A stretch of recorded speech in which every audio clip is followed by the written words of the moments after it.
Bonjour à tous, bienvenue à cette première conférence de la GEC intitulée RE 2020, accompagner les industriels de l'évaluation de l'impact carbone au développement de produits.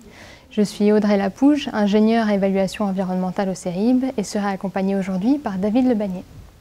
Bonjour à tous, donc David Lebagné, je suis responsable de l'activité conseil au pôle construction neuve chez Pouget Consultant. Et Pouget Consultant, c'est un bureau d'études thermiques, fluides et environnement. Alors, l'ARE 2020, c'est la réglementation environnementale qui s'appliquera à partir du 1er janvier 2022 pour les bâtiments neufs. Depuis quelques années, nous avons pu constater une accélération de la prise en compte des aspects environnementaux dans le bâtiment, que ce soit au travers de la démarche HTE, multicritères, de la réflexion pour l'affichage PEBN, donc la performance environnementale pour les bâtiments neufs, qui devait intégrer 5 indicateurs différents. Et maintenant, on est plutôt sur l'expérimentation E+C- et la réglementation RE 2020 qui se focalise sur l'indicateur carbone. Le CERIB accompagne les industriels et le secteur du béton depuis plus de 20 ans pour fournir des informations fiables et transparentes au travers des déclarations environnementales. Ces déclarations, elles deviennent essentielles, nécessaires pour évaluer au mieux la conformité réglementaire des futures constructions. Merci. Donc, je vais maintenant vous présenter ce qu'est une analyse de cycle de vie dans la RE 2020 et les incidences des exigences de la RE 2020. Donc, pour commencer, un rappel, une analyse de cycle de vie d'un bâtiment, c'est un calcul qui vient évaluer l'impact carbone du processus de fabrication d'un bâtiment, qui va de l'extraction des matériaux, la production des éléments, le chantier, la vie en œuvre avec le renouvellement et la fin de vie. Pour faire une analyse de cycle de vie, les bureaux d'études doivent définir les quantités de matériaux de chaque élément avec leur taux de renouvellement et associer à chaque quantité une donnée environnementale qu'on vient sélectionner dans la base IGNES. La multiplication de ces deux éléments nous donne l'impact carbone du bâtiment sur tout son cycle de vie. Les données environnementales, il y en a différents types. Il y a les FDES individuels qui sont constitués par un acteur pour un produit, une seule référence commerciale. Il y a les FDES collectives qui sont constitués par un groupement d'acteurs et ça encadre l'impact environnemental de plusieurs produits similaires. Et il y a les données environnementales par défaut qui sont des données environnementales constituées par l'administration. C'est des valeurs volontairement pénalisantes, 2 à 2,5 fois plus impactantes, qui sont là pour permettre l'analyse du cycle de vie en attendant que les acteurs créent des FDES individuels ou collectifs. Dans la RE 2020, l'analyse de cycle de vie est caractérisée par l'indicateur IC Construction, IC pour impact carbone. Il est exprimé en kilos équivalent CO2 par mètre carré CHAB sur 50 ans. La nouveauté, c'est que dans l'expérimentation E+C-, on exprimait l'impact carbone par rapport au mètre carré SDP, surface de plancher, et désormais tous les indicateurs de la RE 2020 sont ramenés à la surface habitable. Le périmètre de l'ACV dans la RE 2020, il a un petit peu évolué vis-à-vis de celui de l'expérimentation E+C-, notamment sur le lot VRD que l'on prenait de manière totale dans l'expérimentation E+C-. Désormais, on ne considérera que les réseaux, les éléments de stockage d'eau et les aires de stationnement. On ne considérera pas les cheminements, les aspects paysagers ou les clôtures par exemple. Ensuite, pas de modification dans le périmètre ou peu. On va caractériser l'ensemble des matériaux de construction. C'est les lots de 2 à 7 qui vont de l'infrastructure, la superstructure, les isolants, les menuiseries, les revêtements de sol. Et les lots 8 à 13 qui caractérisent le CVC, le chauffage, ventilation, climatisation, l'électricité, les ascenseurs, l'ensemble des éléments fluides qu'on va devoir désormais caractériser de manière détaillée dans la RE 2020. Et le dernier élément, c'est le chantier, l'impact carbone du chantier qui est intégré à l'indicateur IC Construction. Les seuils, les exigences liées à ce IC Construction vont évoluer dans le temps avec un palier en 2021 pour le démarrage, 2025, 2028 et un dernier palier en 2031. On va commencer à 740 kg de CO2 qui va être la valeur cible en 2021 pour descendre jusqu'à 490 en 2031. Donc en valeur absolue comme ça, la marche peut paraître haute, elle l'est d'une certaine manière, mais cet effort est à relativiser puisque finalement, lorsqu'on fera une analyse de cycle de vie en 2031, on n'aura pas les mêmes données environnementales, elles sont sûrement des valeurs plus faibles. Et donc si vous faites l'ACV d'un bâtiment en 2021, vous n'obtiendrez pas la même valeur qu'en 2031. La valeur de 2031 sera sûrement plus faible du fait qu'on mobilisera moins les valeurs par défaut en 2031. Maintenant, les incidences concrètes. Donc en 2021, les seuils sont dimensionnés pour être une phase d'apprentissage accessible à tous les modes constructifs. Donc les bâtiments qu'on construit aujourd'hui couramment dans la RT 2012 sont compatibles avec ce seuil. Néanmoins, c'est un seuil qui pourra être dimensionnant dans certains cas. Par exemple, les bâtiments qui sont très peu compacts ou qui ont des spécificités architecturales, qui mobilisent beaucoup de matière en façade, eux pourront être légèrement contraints en 2021. Donc une phase d'apprentissage, mais qui n'est pas non plus très laxiste. En 2025, on abaisse les seuils du fait que, du moins on présume qu'il y aura de nombreuses valeurs, de nombreux FDES qui auront été créés d'ici là, et donc on mobilisera moins de valeurs par défaut pénalisantes pour faire les analyses de cycle de vie. Eh bien, l'atteinte de ce seuil aura une incidence relativement mineure et pourra être atteinte sans modifier les pratiques de mode constructif, de superstructure par exemple, et une décarbonation partielle du second œuvre, c'est-à-dire des isolants, des revêtements de sol, des revêtements extérieurs, pourra suffire. En 2028-2031, là encore, donc on a fait différents tests, on a essayé d'imaginer ce que seront les données environnementales de 2028 et 2031, donc c'est un certain nombre d'hypothèses qu'on a considérées, et des tests que l'on a fait, les modes constructifs classiques, courants aujourd'hui, seront en capacité d'atteindre ces seuils, mais il y a un certain nombre d'éléments d'amélioration à prévoir. Il faudra désormais que en 2028, on n'utilise plus de valeurs par défaut, donc ça sous-entend que l'ensemble des éléments sont caractérisés par des FDES, de permettre d'avoir une caractérisation précise des éléments pour pas qu'il y ait de largesse qui soit prise dans l'évaluation des impacts, de décarboner la matière béton par exemple, et de s'associer à un second œuvre bas carbone, donc des isolants, des revêtements de sol et autres bas carbone. Il y a différentes modulations sur le seuil IC Construction qui vont faire évoluer le seuil à respecter. De 2021 à 2025, il y a une modulation sur le taux de valeur par défaut. À partir d'un certain seuil de valeur par défaut mobilisé, eh bien, le seuil s'assouplit et se rehausse. L'idée ici, c'est de ne pas trop défavoriser les modes constructifs, par exemple, ou les éléments qui ne sont pas encore caractérisés par des valeurs par défaut, et donc qui ne sont pas encore caractérisés par des valeurs FDES optimisées, et donc ils le seront par des valeurs par défaut. Et donc pour atténuer l'impact de ces valeurs par défaut, si elles sont beaucoup mobilisées, eh bien le seuil se rehausse. En 2025 et 2028, il n'y a plus de modulation en fonction du taux de valeur par défaut. Et à partir de 2028, eh bien, les bâtiments qui auront un taux de valeur par défaut trop élevé seront même pénalisés. Donc on voit bien ici la trajectoire que dessine l'administration. L'objectif, c'est clairement qu'à partir de 2025, eh bien, il y ait le plus possible d'éléments qui soient caractérisés par des FDES et non plus par des valeurs par défaut. Néanmoins, des informations qu'on a à ce stade, dans la maison et le logement collectif, cette modulation est rarement déclenchée. Il faut vraiment un taux de valeur par défaut important, et donc ça arrivera, mais ce sera des cas particuliers qui mobiliseront des modes constructifs qui seront très peu encadrés par des FDES. Il y a une autre modulation, il y a différentes modulations, mais il y en a deux autres sur le lot VRD, voirie et réseau et infrastructure. L'idée de ces modulations, c'est de faire en sorte que les bâtiments qui sont obligés par des règles d'urbanisme de créer soit un parking extérieur ou un parking en sous-sol ne soient pas pénalisés, que le respect de la RE 2020 ne leur soit pas plus compliqué. Comment elle fonctionne cette modulation, par exemple sur le lot VRD, eh bien, si le lot VRD est supérieur à 10, par exemple 25, eh bien on rehausse, il y a un plafond à 10 et on rehausse de 25 moins 10 le seuil. Donc, ça a une conséquence, c'est que finalement, dès qu'on va avoir un parking extérieur, eh bien, le fait de décarboner les éléments aura peu d'incidence, ne facilitera pas le respect de la RE 2020. Pourquoi?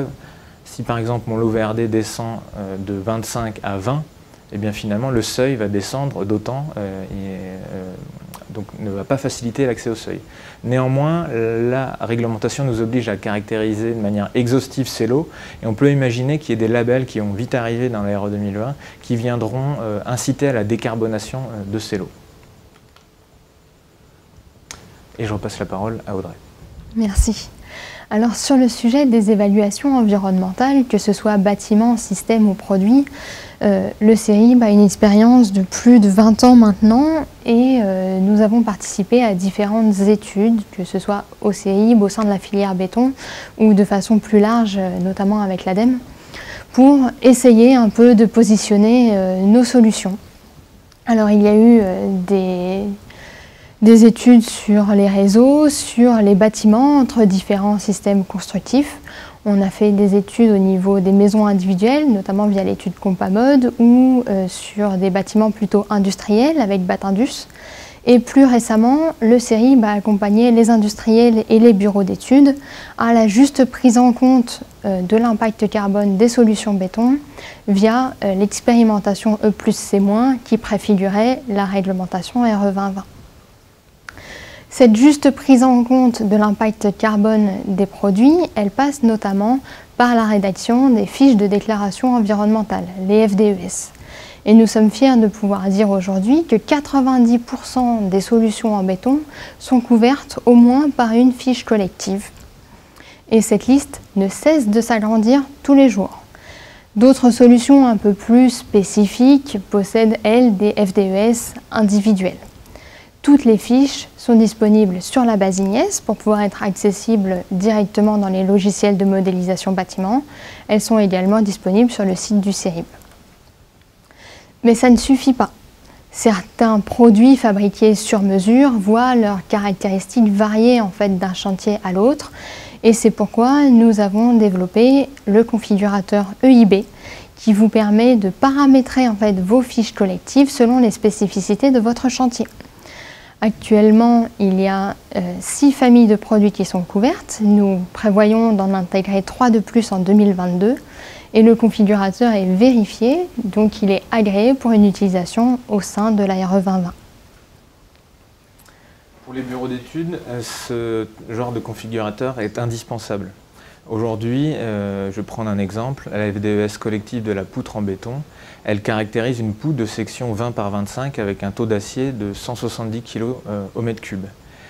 Si demain j'ai sur mon projet une poutre avec une section différente, à taux d'acier différent, finalement, théoriquement, je ne peux pas utiliser cette fiche. Et ensuite, ça nous permet aussi d'optimiser l'impact carbone. C'est-à-dire que si demain, sur mon projet, là encore, j'ai une section de poutre plus petite ou avec un taux de ferraillage plus bas, eh bien, je vais toujours prendre la fiche qui se rapproche le plus, mais la valeur supérieure, un peu plus pénalisante. Ma poutre qui est à 120 kg d'acier par mètre cube, je vais sélectionner la FDES collective à 170. Donc, je vais avoir tendance à me pénaliser. Et plus j'ai accès à un configurateur qui va me permettre de caractériser finement chaque élément, plus je vais pouvoir optimiser l'impact carbone du bâtiment. En effet, et avec la réglementation, on voit de plus en plus en fait, de réflexions qui cherchent à diminuer cet impact carbone des produits, tant au niveau collectif qu'individuel, et il y a notamment l'émergence de plus en plus de démarches d'éco-conception. Alors, qu'est-ce que c'est l'éco-conception ? C'est une démarche qui est encadrée par des normes et qui permet en fait un regard sur tout le cycle de vie du produit, depuis l'extraction des matières premières en passant par la fabrication, la mise en œuvre et jusqu'à la fin de vie, et qui va étudier les intrants, les extrants et permettre de savoir où actionner les leviers, où baisser les impacts, en évitant les transferts entre différentes étapes. Parce que diminuer l'impact de ma fabrication, c'est bien, mais il ne faudrait pas que ça engendre des consommations supplémentaires d'énergie sur le chantier, par exemple. C'est également une démarche multicritère. On va regarder plusieurs indicateurs environnementaux différents pour éviter les transferts de pollution. Parce que se focaliser sur un gain minime en CO2, c'est déjà bien. Mais si derrière ça engendre la production de déchets dangereux qu'il est impossible de retraiter, c'est un peu dommage. C'est en ce sens que la réglementation ne va pas encore assez loin, vu qu'elle ne se focalise que sur l'impact carbone, mais on fait confiance au label et à l'évolution de cette réglementation pour intégrer d'autres indicateurs dans le temps. Ce regard sur le cycle de vie complet, il est indispensable. Entre deux produits similaires, on peut avoir une répartition des impacts sur le cycle de vie complètement différente. Et même au sein du matériau béton, même si on sait que c'est la production qui impacte le plus, d'autres étapes peuvent avoir également des impacts non négligeables. Par exemple, sur ce produit, la mise en œuvre est clairement à retravailler en plus de la production. Si on fait un focus sur la production, sur les produits en béton, on sait que c'est le ciment le paramètre le plus impactant sur lequel il faut travailler. Mais en fonction des produits, selon leur complexité et les matériaux qu'ils intègrent, travailler uniquement sur la formulation du béton ne suffit pas. En parallèle de ça, il faut également savoir que le résultat du calcul, il est synthétisé dans la FDES, qui est encadrée par des normes, avec un contexte normatif qui évolue et des spécificités, notamment techniques, qui peuvent être un peu piégeuses. Il faut prendre en compte les spécificités du produit. Alors sur les solutions béton, il y a notamment la carbonatation qui va dépendre du taux de liant et de la géométrie du produit. On va également faire attention à l'impact des coproduits qui peuvent être utilisés avec les changements de statut entre le passage d'un élément qui était un déchet et qui devient un produit ou la disponibilité de certaines ressources. Il faut également faire attention à l'évolution du contexte normatif qui peut influencer sur les méthodes de calcul ou sur le format de restitution. Et on peut également avoir des réglementations plus locales comme la RE 2020 qui introduit la méthode d'ACV dynamique simplifiée. Et du coup, le résultat qui est inscrit dans la FDES n'est pas la valeur qui va être prise en compte dans la modélisation bâtiment. C'est pourquoi le CERIB vous accompagne et on peut tout à fait, tout au long de votre démarche d'éco-conception, vous aider à positionner vos produits, à identifier les contributeurs, savoir où sont les leviers, sur quels aspects jouer, comparer différentes pistes de conception ou vous positionner par rapport à d'autres solutions. Le CERIB développe également des outils de calcul simplifiés pour que vous puissiez développer vos produits et paramétrer différents contributeurs. Le but étant d'évaluer les gains potentiels et de développer le produit le moins impactant à la fin. Le CERIB permet également de vous former pour bien comprendre les enjeux autour de cette nouvelle réglementation, des FDES, de l'analyse de cycle de vie. Et nos formations s'adaptent à vos besoins. Est-ce que vous souhaitez rentrer dans les détails de l'analyse de cycle de vie, bien comprendre les enjeux liés aux normes pour pouvoir développer plus finement vos produits, ou est-ce que vous souhaitez plutôt vous former dans un but commercial ou de prescription et rester en surface de la problématique? Ce sont des choses que nous avons déjà faites, que nous pouvons faire. Le but à la fin étant d'avoir la FDES vérifiée sur la base IGNES pour bien prendre en compte la valeur juste de votre solution innovante et bas carbone dans les modélisations pour les bureaux d'études. Donc les besoins des bureaux d'études, vous l'avez compris, notre premier besoin c'est d'avoir des fiches FDES pour caractériser les éléments et des configurateurs qui vont avec.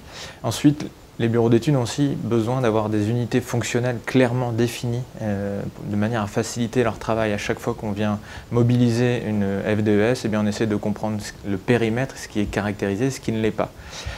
Et ensuite, l'enjeu pour de nombreux acteurs des analyses de cycle de vie bâtiment, c'est que c'est un sujet nouveau. Et par exemple, les bureaux d'études thermiques, fluides, n'ont pas forcément l'habitude de travailler sur les lots superstructures ou autres. Donc il est important qu'en phase conception, lorsque les études techniques ne sont pas encore très précises, que le bureau d'études puisse avoir des ordres de grandeur, des caractéristiques, des dimensions, des taux de ferraillage par exemple, et de comprendre comment ces caractéristiques évoluent en fonction de la situation dans laquelle va être mise le produit. Et il est aussi important qu'ils comprennent les incidences, les dommages collatéraux entre guillemets de tel ou tel produit, et s'il y a un complément à prévoir, un produit complémentaire pour le traitement de l'acoustique ou du feu. Donc voilà, donc il est important d'accompagner les bureaux d'études pour leur donner les clés pour pouvoir anticiper les quantités de matières qui vont être mobilisées pour la construction d'un bâtiment. Merci à tous pour votre attention. N'hésitez pas à nous contacter, que ce soit via nos contacts qui s'affichent maintenant ou via le site et l'application liée à l'AGEC. Nous vous souhaitons une bonne journée.